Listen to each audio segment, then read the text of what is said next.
Valerie thought it was strange that her dog, Penny, no longer wanted to eat.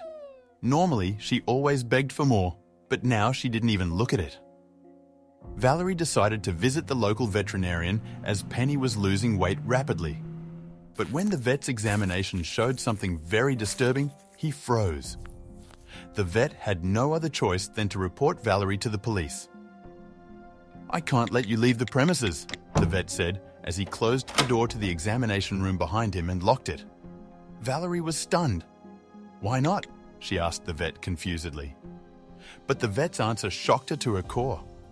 "I've called the police," he said calmly, like he didn't just ruin Valerie's life.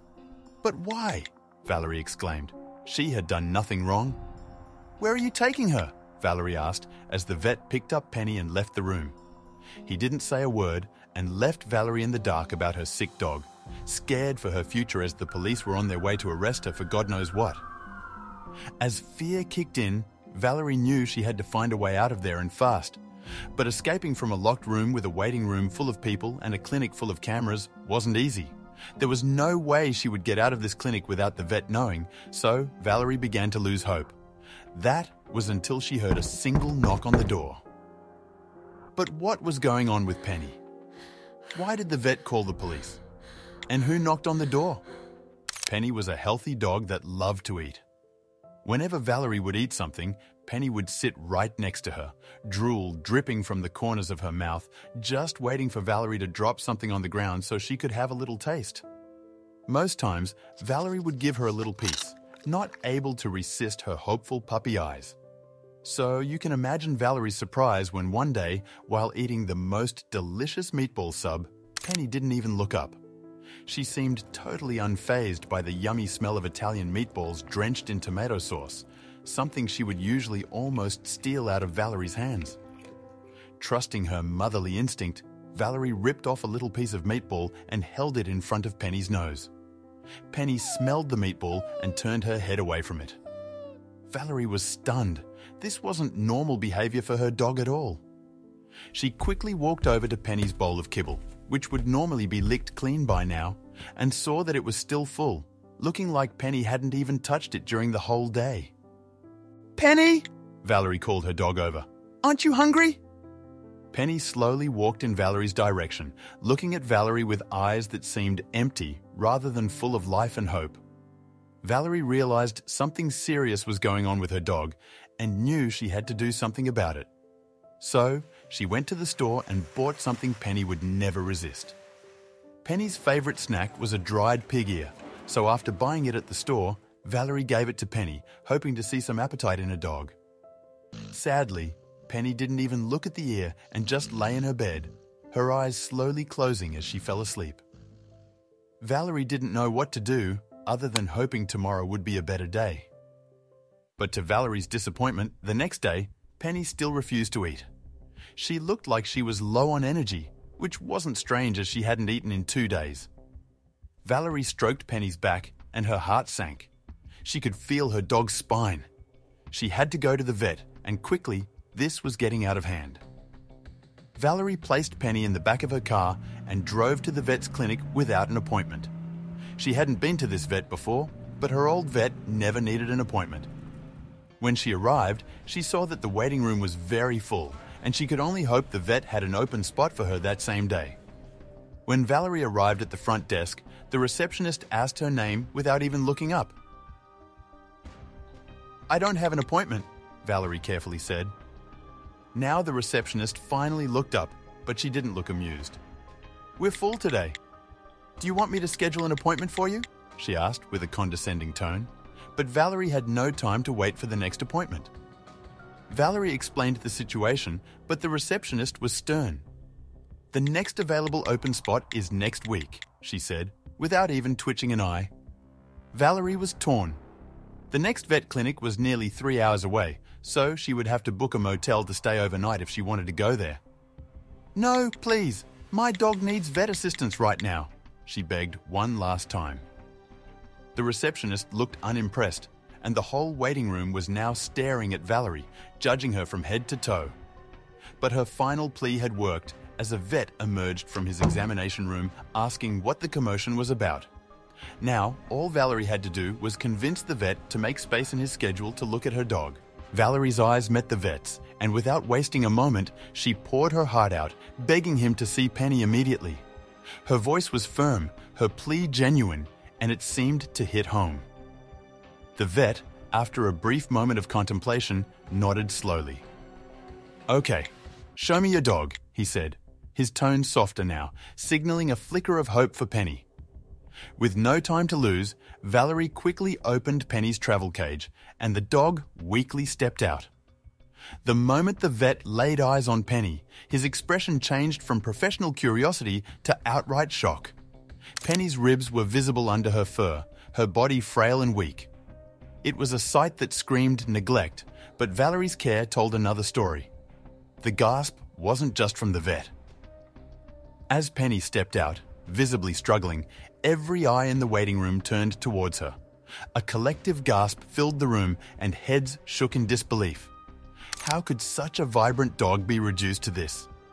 It was clear Penny was fighting a battle, one that had taken a toll on her once healthy frame. The vet, clearly moved by Penny's condition, turned to Valerie. "I'll make room for her at the end of the day," he said, his voice firm yet compassionate. "I can't let you leave thinking there's no hope." Valerie's relief was palpable. Though it meant waiting, the promise of help was more than she had dared to hope for when she walked in. Valerie nodded, understanding the situation. She was ready to wait, no matter how long it took, because Penny was a fighter. The two settled down in the waiting area, surrounded by curious and sympathetic eyes. As the hours ticked by, Valerie held on to the belief that Penny would get through this. She had to, for both their sakes. As the clock ticked in the waiting room, Valerie noticed Penny could hardly keep herself upright anymore. The dog, once full of energy, now seemed to lack the strength to stand. Valerie, worried, made a soft bed out of her jacket on the floor, where Penny lay down, barely moving, her breathing shallow and quick. Valerie couldn't help but feel a surge of gratitude for being at the vet's. Watching Penny, so vulnerable and weak, she knew they were in the right place. Despite not knowing what was wrong, the sight of the clinic's walls gave her a thin veil of hope. "Hang in there," she whispered to Penny, who looked up with tired eyes. Time seemed to slow down as Penny started to whine, shifting uncomfortably on Valerie's jacket. She tried to adjust her position, but nothing seemed to ease her discomfort. Valerie's heart ached watching her dog struggle. She felt utterly powerless, her hands gently stroking Penny in an attempt to offer some comfort, wishing she could do more. Finally, their names were called. Valerie carefully picked Penny up, her arms supporting the dog's frail body. As they entered the examination room, the vet greeted them with a nod, his face serious but kind. Valerie gently placed Penny on the examination table, her eyes pleading with the vet for help, silently begging him to find what was wrong. After a quick physical examination, the vet's brow furrowed in concern. "We need to take a closer look," he said, deciding on an ultrasound of Penny's abdomen and stomach. The room was filled with a tense silence as the vet prepared the equipment, and Valerie held Penny's paw, trying to offer her some comfort. The screen flickered to life, ready to reveal what was hidden inside Penny. Valerie looked the vet straight in the eyes, her voice steady but full of concern. "Do whatever you need to save her," she urged, clutching Penny's paw. The vet nodded, understanding the gravity of her words. He prepared Penny for the ultrasound, the machine standing by like a silent sentinel, ready to uncover the mystery of Penny's ailment. As Penny was taken away for the ultrasound, Valerie tried to stay calm, pacing the room slowly. The clock on the wall seemed to tick louder with each passing minute. Her worry grew with each minute that passed without any sign of Penny or the vet. The room felt colder, bigger, and emptier as she waited, hoping for any news. Finally, the door opened and the vet returned with Penny in his arms. Valerie's heart sank at the sight of his troubled expression. Penny looked as weary as ever, resting limply in the vet's arms. The vet's face, usually calm and reassuring, now held a shadow of concern that Valerie had never seen before, making her stomach knot with worry. Valerie's voice trembled as she asked, "What's wrong? What did you see?" The vet hesitated before answering. "We found something concerning in the ultrasound, but we need more information." He explained he had already taken a blood sample for a quick test to confirm his suspicions. Valerie's heart raced, each beat echoing her growing fear for Penny's health. The vet left the examination room quickly. His steps hurried as he went to check the blood test results. Valerie sat by Penny, stroking her fur in an attempt to provide some comfort, though her mind raced with possibilities. The room felt even quieter now, the wait for the vet's return seeming endless. Valerie stayed close to Penny, her worry deepening by the minute, fearing what the results might reveal. In the examination room, Valerie's anxiety reached new heights. She cradled Penny, trying to comfort her, but her own heart was heavy with fear. Every minute of silence, every soft whimper from Penny amplified her worry. The possibility of something seriously wrong with her beloved dog was a weight too heavy to bear, yet she held on to hope, waiting for the vet's return. The vet's swift return broke the tense silence, but his serious demeanor and the sound of the door locking behind him sent a chill down Valerie's spine. Confusion and fear tangled within her as she tried to read his expression, looking for any sign of reassurance. But the vet's next words were the last thing she expected to hear, leaving her grasping for understanding. "I've called the police," the vet announced, his voice grave. He explained that the ultrasound had revealed something alarming, leading him to suspect foul play. Valerie's mind reeled. The idea that she could be seen as the cause of Penny's condition was absurd, a nightmare unfolding in broad daylight. She struggled to grasp the reality of the situation, her confusion turning to disbelief. Valerie stared at the vet in utter disbelief, her words stuck in her throat. The notion that she, who loved Penny more than anything, could be implicated in harming her was ludicrous.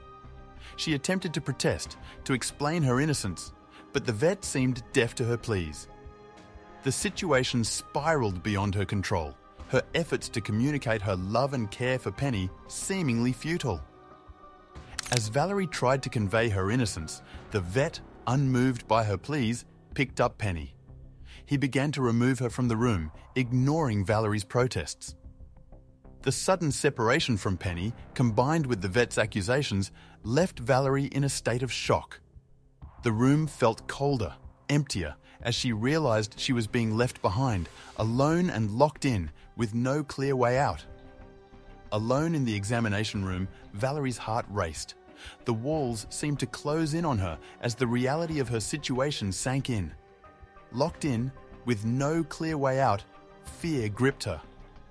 The thought of what might happen next, of police arriving to arrest her for a crime she didn't commit, was overwhelming. Panic set in as she realized her limited options. The weight of impending arrest bore down on Valerie, igniting a desperate spark within her. She knew she had to find a way out before the police arrived. Her mind raced through every possible escape route, every trick or tactic she could muster. But the sturdy locked door stood firmly between her and freedom, a seemingly insurmountable barrier. Hope flickered as Valerie considered the possibility of people in the waiting room hearing her. She banged her fists against the door with all her might, hoping to attract attention, to be heard, to be saved. Each thud echoed her desperation, a plea for help sent out into what felt like an abyss. Suddenly, a voice cut through the pounding silence. The receptionist, her tone harsh and unforgiving, commanded Valerie to stop. She delivered chilling news.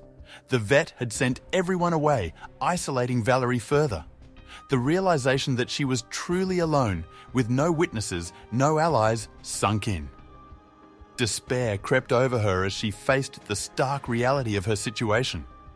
Just as hope seemed to fade, Valerie's eyes caught sight of something on the examination table. Amidst her desperation, the sight sparked a flicker of possibility.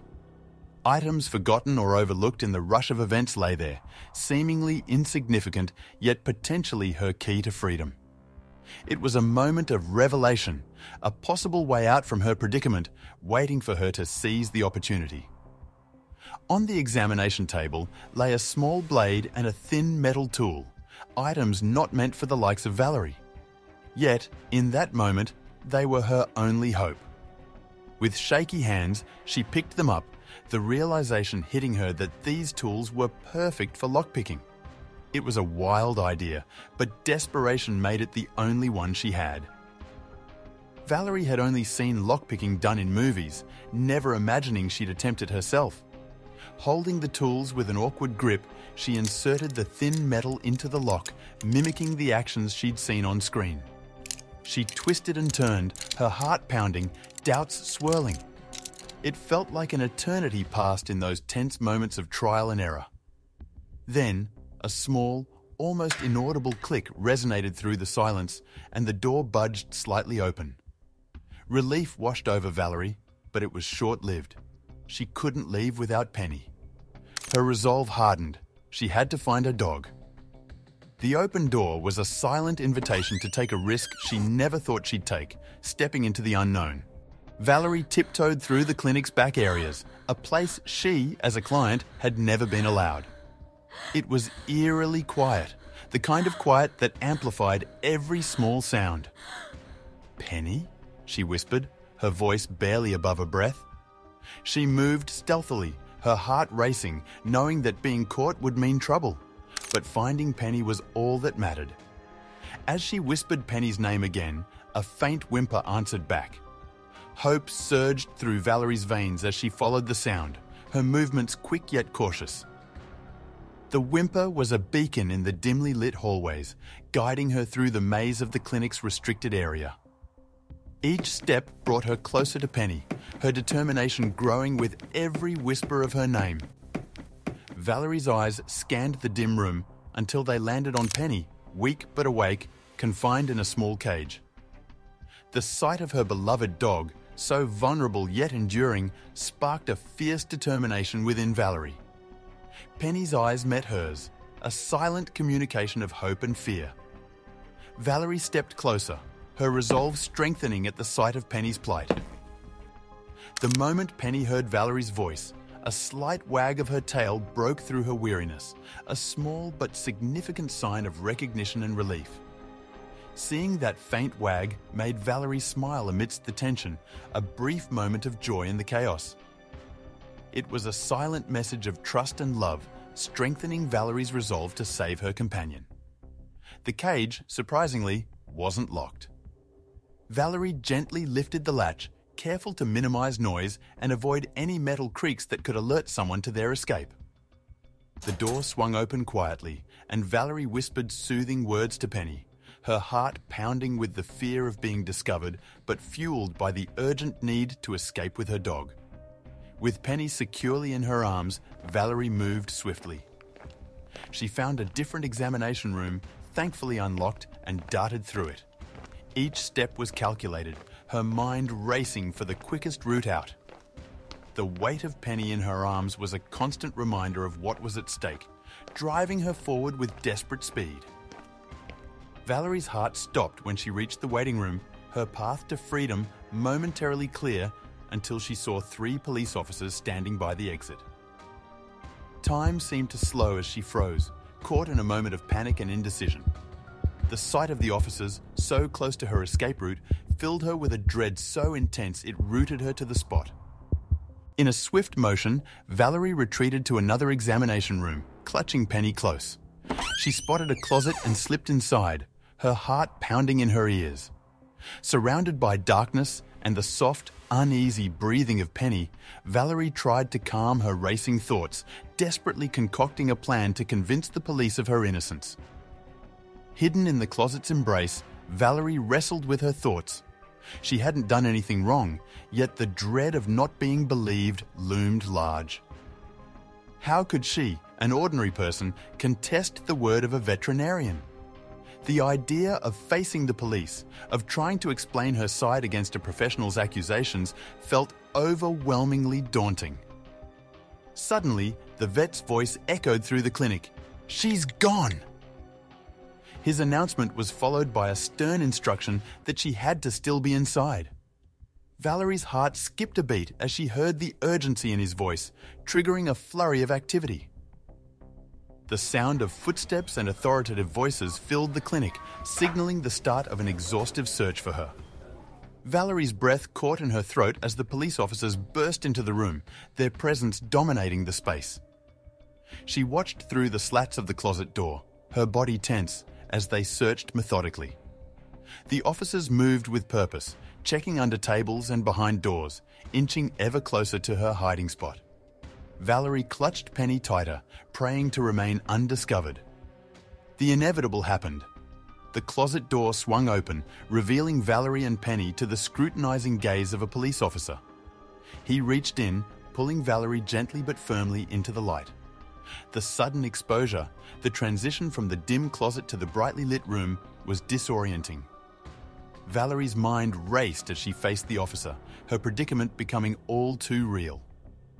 Valerie, facing the police officer, insisted she had done nothing wrong. The officer, however, raised an eyebrow and asked why she was hiding if that was the case. Valerie's frustration boiled over, her voice echoing in the clinic's halls. She felt trapped, misunderstood, and desperately searched for a way to prove her innocence. The officer escorted Valerie back to the vet, where a heart-wrenching scene unfolded as Penny was taken from her arms. Tears streaming down her face, Valerie pleaded with the vet to explain the situation, her voice choked with emotion. She couldn't comprehend how the situation had escalated to this point, and all she wanted was to understand and to be understood. The vet, with a somber tone, revealed he thought he had seen bullets in Penny's stomach on the ultrasound. Valerie's reaction was instantaneous and unexpected. She burst into laughter, the tension breaking for a moment. The absurdity of the situation, the misunderstanding, it all came out in her reaction, surprising everyone in the room. Still chuckling, Valerie explained through her laughter that Penny had gotten into the bathroom a few days earlier and eaten almost all of her tampons.